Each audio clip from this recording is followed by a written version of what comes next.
আজকে আমি একটা তাল দিয়ে রেসিপি বানাচ্ছি। প্রথমে এক বাটি চালের গুঁড়ো নিয়েছি, আতপ চালের গুঁড়ো, আর এক বাটি ময়দা, এক বাটি চিনি। আপনারা আপনাদের স্বাদ মতন চিনি দেবেন, আর হাফ বাটি সুজি।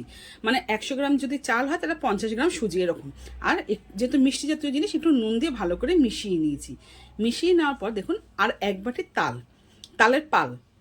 তালের পালটা দিয়ে এবার ভালো করে আমি কি করব, তালের পালটা দিয়ে এবার এক বাটি দুধ দিয়ে দেবো। আপনারা পারলে এখানে জল দিয়েও গুলতে পারেন। আমি দুধ দিয়ে গুললে কী হবে, স্বাদটা হবে। আর আপনারাও যদি পারেন তো জল দিয়েও গুলতে পারেন। আমি দুধ দিয়ে গুলছি। দেখুন, তা ভালো করে একটু মিশিয়ে নেব। প্রথমে দেখুন মেশানোর পর দেখছি আর একটু দুধ লাগবে। দিয়ে এবার বেশি খুব পাতলা করব না, কিন্তু একটু ঘন হবে, যেহেতু এটা পোয়া পিঠা। তাই আমি আর এক বাটি দেখুন আমি নারকেল দিয়েছি, নারকেল কোড়ানি দিয়েছি। দিয়ে ভালো করে একটু ফেটিয়ে নেব। 10 মিনিট ভালো করে ফেটিয়ে নেবেন। ভালো করে ফেটিয়ে নিলে কী হবে, পোয়াটা না বেশ ভালো সুন্দর ফুলবে।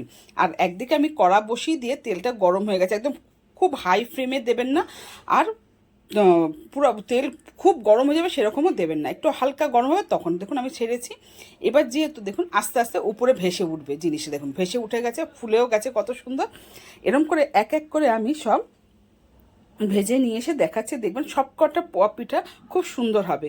একবার আমার মতন করে দেখবেন, যদি ভালো লাগে লাইক কমেন্ট শেয়ার করে দেবেন প্লিজ, অনুরোধ রইল। একটা ছিঁড়ে আমি দেখাচ্ছি, দেখুন ফাটি কত সুন্দর ফুলেছে দেখুন, আর ভেতরটা কত সুন্দর ফাঁপা আর কত সুন্দর হয়েছে।